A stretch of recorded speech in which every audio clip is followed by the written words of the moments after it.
Hello students, पिछली video के अंदर बेटा हमने सीरीज ग्रुपिंग के बारे में पढ़ा। इस वीडियो के अंदर हम पैरेलल ग्रुपिंग के बारे में पढ़ेंगे। तो देखिए, किन्हीं भी कैपेसिटर्स को दो या दो से ज्यादा कैपेसिटर्स आपस में कनेक्टेड हो तो आप कब कह सकेंगे कि वो कैपेसिटर्स एक दूसरे के साथ पैरेलल में है। तो देखिए हमने यहाँ पर क्या लिखा, two or more capacitors are said to be connected in parallel if they are connected across each other such that one same potential difference is applied across the combination, then potential difference across each capacitor is same as is applied across the combination, but charge get divided among them। कहता है बेटा दो या दो से ज्यादा capacitors को हम पैरेलल में कब कहेंगे। कहता कि अगर वो एक के अक्रॉस दूसरा जुड़ा हुआ हो। ठीक है, देखिए कैसे। मान लीजिए आपके पास एक कैपेसिटर है ये, ठीक है, जिसकी कैपेसिटेंस C1, दूसरा कैपेसिटर हमने मान लिया C2 और तीसरा कैपेसिटर ये मान लिया हमने C3। ठीक है, तीनों की हमने कैपेसिटेंस बता दी। तो अगर इसकी फर्स्ट प्लेट और इसकी फर्स्ट प्लेट किसी एक ही पॉइंट पर कनेक्टेड हो, इसी प्रकार इसकी सेकंड प्लेट, इसकी सेकंड प्लेट और इसकी सेकंड प्लेट अगर किसी एक पॉइंट पर कनेक्टेड हो तो इस कॉम्बिनेशन को हम क्या कहेंगे, पैरेलल कॉम्बिनेशन। ठीक है, अब इसके साथ भी हमने क्या किया, उसी प्रकार एक बैटरी से इसको कनेक्ट कर दिया जिसका पोटेंशियल डिफरेंस हमने कितना मान लिया, V।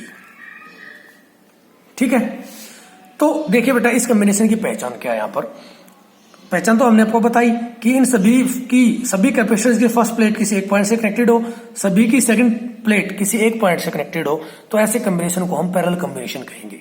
ठीक है, अब जब इस कॉम्बिनेशन को हम किसी बैटरी के साथ जोड़ते हैं जिसका कि पोटेंशियल डिफरेंस कितना है, V के इक्वल, तो उस टाइम पर जैसा कि हमने पिछले आर्टिकल के अंदर बताया था कि इसके अंदर से कॉम्बिनेशन कोई चार्ज विड्रॉ करेगा, है ना, कोई क्यू चार्ज लेगा और ये चार्ज इस पॉइंट पर आएगा।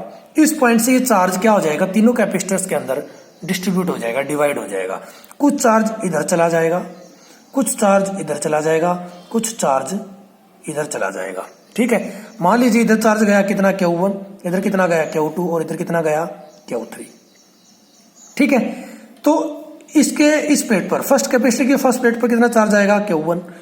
ठीक है, तो इसी प्रकार बैटरी से ये प्लेट क्या ले लेगी, इस Q1 चार्ज के इक्वल एंड ऑपोजिट चार्ज, इधर Q1 कैसा है प्लस का, तो इधर कैसा आ जाएगा माइनस का, यानी कि ड्यू टू इंडक्शन यहाँ पर नेगेटिव चार्ज आ जाएगा। उसी प्रकार इसके इस प्लेट पर कितना चार्ज आएगा, प्लस Q2, इस पर कितना आएगा, माइनस Q2। इसी प्रकार इस पर प्लस Q3 और इस पर माइनस Q3। ठीक है बेटा, तो आपको पता है कैपेसिटेंस का फॉर्मूला क्या होता है, C इजिकल टू Q/V। अब देखो यहां पर चार्ज क्या हो रहा है, डिवाइड हो रहा है ना, चार्ज डिवाइड हो रहा है तो पोटेंशियल डिफरेंस क्या रहना चाहिए, सेम। पोटेंशियल डिफरेंस क्या रहना चाहिए, सेम। तो देखिए यहां पर हमने क्या लिखा ऊपर, Let three capacitors of capacitance C1, C2 and C3 are connected in parallel। कहते हैं मान लीजिए तीन कैपेसिटर्स हैं जिनकी कैपेसिटेंस एक की C1, दूसरे की C2, तीसरे की C3 और वो सभी कैपेसिटर्स एक दूसरे के साथ पैरेलल में जुड़े हुए हैं। Let potential difference applied across combination is V। मान लीजिए कहता है कि एक के अक्रॉस प्रत्येक कैपेसिटर के अक्रॉस पोटेंशियल डिफरेंस कितना है, V। यानी कि यहाँ पर चार्ज डिस्ट्रीब्यूट हो गया तो यहाँ पर क्या कांस्टेंट रहेगा, पोटेंशियल। अब अगर बैटरी का नेट पोटेंशियल कितना है, V, तो फर्स्ट कैपेसिटर के अक्रॉस पोटेंशियल कितना होगा, V। सेकंड के अलोंग भी कितना होगा, V, और थर्ड के अक्रॉस भी कितना होगा, V। समझ में आई बात। यानी कि सीरीज में क्या रहता था, सीरीज में चार्ज सेम रहता था, पोटेंशियल डिवाइड होता था। लेकिन पैरेलल में क्या होगा, चार्ज डिवाइड होगा, पोटेंशियल सेम रहेगा, जैसा कि हमने यहाँ फर्स्ट स्टेंजा के अंदर लिखा भी है। ठीक है, when some potential difference is applied across the combination then potential difference across each capacitor is same। ठीक है, हमने यहाँ पर लिखा कि प्रत्येक कैपेसिटर के अक्रॉस पोटेंशियल क्या रहेगा, same, and but charge gate divided among them. लेकिन चार्ज क्या होगा, वहां पर डिवाइड हो जाएगा, जो कि हमने यहाँ डायग्राम के अंदर आपको समझाया। तो देखिए यहां से ये तो था जनरल केस। लेकिन अब बात करते हैं कि जो Q1 चार्ज है, यहां से चार्ज निकाल सकते हैं। पहले तो इससे देखिए, इस जनरल केस से चार्ज निकाल सकते हैं तो Q किसके इक्वल होगा, C इंटू V। ठीक है, कैपेसिटेंस तीनों के अलग अलग है, एक की C1, दूसरे की C2, तीसरे की C3, तो ऑब्वियस सी बात है कि पोटेंशियल ही चेंज हुआ है, चार्ज ही चेंज हुआ है, पोटेंशियल तो क्या है हर जगह कांस्टेंट। यहाँ पर चार्ज डिवाइड हुआ है, पोटेंशियल क्या रहेगा कांस्टेंट। तो देखिए Q1 किसके इक्वल होगा, जो फर्स्ट कैपेसिटर के अक्रॉस चार्ज है वो किसके इक्वल होगा, Q1 इज इक्वल टू में C1 इंटू में V, क्योंकि पोटेंशियल यहाँ क्या रहेगा कांस्टेंट। ठीक है, इसको कह दी इक्वेशन नंबर 1। इसी प्रकार Q2 किसके इक्वल होगा, C2 इंटू में V, इसको कह दी इक्वेशन नंबर 2। और Q3 किसके इक्वल होगा, C3 इंटू V, ये होगी इक्वेशन नंबर 3। ठीक है बेटा, तो हमने आगे लिखा इफ टोटल कैपेसिटेंस और पैरेलल कॉम्बिनेशन इज Cp। मान लीजिए कि जो पैरेलल कॉम्बिनेशन है उसका जो इक्विवेलेंट कैपेसिटेंस होगा या टोटल कैपेसिटेंस होगा उसको हम किससे लिख देंगे, Cp से। या वो क्या मान लिया उसको हमने Cp। P का मतलब for capacitance for parallel combination, P का मतलब पैरेलल कॉम्बिनेशन यहाँ पे। ठीक है, उसी प्रकार इसकी सिंपली अगर कहें तो एडी के पास लिखा है हमने P। Then total charge given to the combination is, तो नेट चार्ज किसके इक्वल होगा, हम क्या करेंगे बेटा इन तीनों कैपेसिटर के चार्ज को जोड़ देंगे तो वो नेट चार्ज के इक्वल हो जाएगा। क्या हो जाएगा, सबसे पहले तो एक बार ऐसा करते हैं, उसको लिखते हैं। हाँ, नेट चार्ज किसके इक्वल होगा, क्यू के इक्वल होगा। और ये क्यू किसके इक्वल होना चाहिए, Cp इंटू वी। ठीक है, Cp क्या है यहाँ पर, total charge in parallel combination into में पोटेंशियल डिफरेंस। ये हो गई आपकी इक्वेशन नंबर 4। ठीक है, H charge is divided in parallel. आपको पता है कि चार्ज जो है वो पैरेलल कॉम्बिनेशन के अंदर डिवाइड होता है। Charge is divided in parallel combination, then net charge is equal to Q1 plus Q2 plus Q3।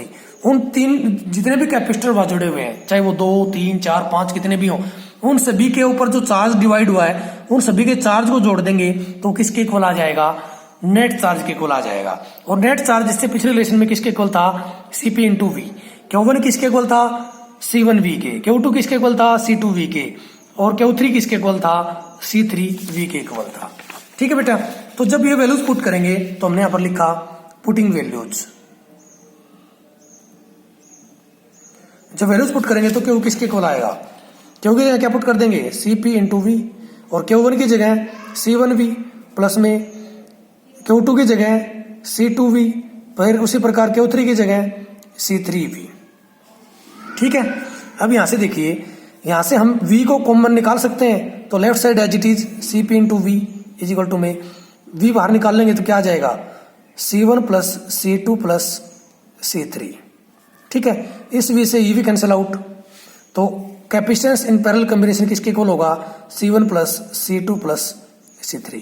आपने 10th क्लास में रेजिस्टेंस के बारे में पढ़ा होगा, तो रेजिस्टेंस के अंदर जब सीरीज में पढ़ते थे तो वो आर नेट रेजिस्टेंस था, रेजिस्टेंस इन पैरेलल कॉम्बिनेशन वो क्या आता था, 1/RP इज इक्वल टू में 1/R1 plus 1/R2 plus 1/R3, है ना पैरेलल में। तो लेकिन सीरीज में क्या आता था, R1 plus R2 plus R3। तो ये जो कैपेसिटेंस का केस है ये रेजिस्टेंस से ऑपोजिट होता है, उल्टा होता है उसका ये। ठीक है, उसके अंदर इसकी जो वैल्यूज है कैपेसिटेंस से वो रेसिप्रोकल होंगी, उल्टी होंगी। तो ये चीज आपको ध्यान रखनी है। ओके, अब देखिए बेटा, so when capacitors are connected in parallel then total capacitance is equal to the sum of capacitance of all capacitors in parallel. कहता है बेटा पैरेलल कॉम्बिनेशन के अंदर जो नेट कैपेसिटेंस होगा वो सभी कैपेसिटर्स के इंडिविजुअल कैपेसिटेंस के सम के इक्वल होगा। यानी कि पहले कैपेसिटेंस C1, दूसरे की C2, तीसरे की C3, इन सभी के सम को, ये सब कैपेसिटेंस को आपस में सम कर दिया जाए, जोड़ दिया जाए तो नेट कैपेसिटेंस के इक्वल होगा या equivalent capacitance in parallel combination के इक्वल होगा। दूसरी बात यहाँ पे क्या है, capacitance get increased when capacitors are connected in parallel. कहता है कि कैपेसिटेंस जब पैरेलल कॉम्बिनेशन में हम क्या करेंगे, कैपेसिटेंस को जोड़ देंगे तो कैपेसिटेंस क्या हो जाएगी, इंक्रीज हो जाएगी। कहता है कि कैपेसिटर्स को जब हम पैरेलल कॉम्बिनेशन में जोड़ेंगे तो उसकी कैपेसिटेंस क्या हो जाएगी, इंक्रीज। तो जब कभी भी हमें किसी भी एक्सपेरिमेंट के अंदर हमें ज्यादा कैपेसिटेंस चाहिए तो बहुत सारी कैपेसिटर्स को वहां पर पैरेलल में जोड़ा जाता है ताकि वो उसकी कैपेसिटेंस इंक्रीज हो सके। ठीक है, इन पे बेस्ड कुछ न्यूमेरिकल क्वेश्चंस भी करेंगे, वो आगे आने वाली वीडियोस के अंदर हम करेंगे। पहले हम उसके थ्योरेटिकल पार्ट्स को हम फारिग कर लें। ओके, अब देखिए मान लीजिए आपके पास कोई 2 कैपेसिटर जुड़े होते, ठीक है, 2 होते, 3 होते, 4 होते, 5 होते, अगर उन सबकी कैपेसिटेंस अलग अलग है तो 2 होते तो कैपेसिटेंस क्या होती है C1 प्लस C2, 3 होते तो C1 plus C2 plus C3, 4 होते तो C1 plus C2 plus C4, और इसी प्रकार से n होते तो अगर n कैपेसिटर होते तो C1 plus C2 plus C3 plus C4 up to Cn। ठीक है, यानी कि उन सभी की कैपेसिटेंस को जोड़ देते तो क्या आ जाता, equivalent capacitance in parallel combination. एक केस और देखते हैं, इफ n identical capacitors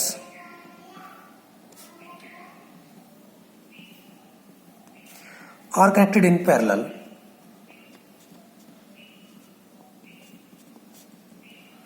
अगर n आइडेंटिकल कैपेसिटर्स एक दूसरे के साथ पैरेलल पे जुड़े हों तो and capacitance of each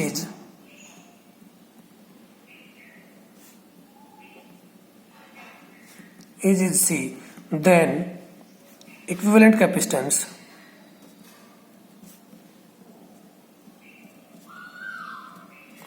is given by,